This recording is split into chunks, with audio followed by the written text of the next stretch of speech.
मोहब्बत नहीं, ताकत को चुनना तुम्हारे लिए सबसे दुरुस्त फैसला होगा। मुझ पर यकीन करो।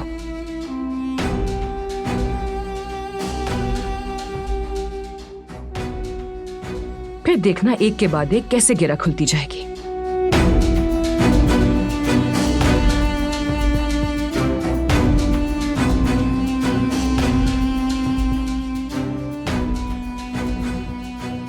अब मैं ताकत के साथ हूं।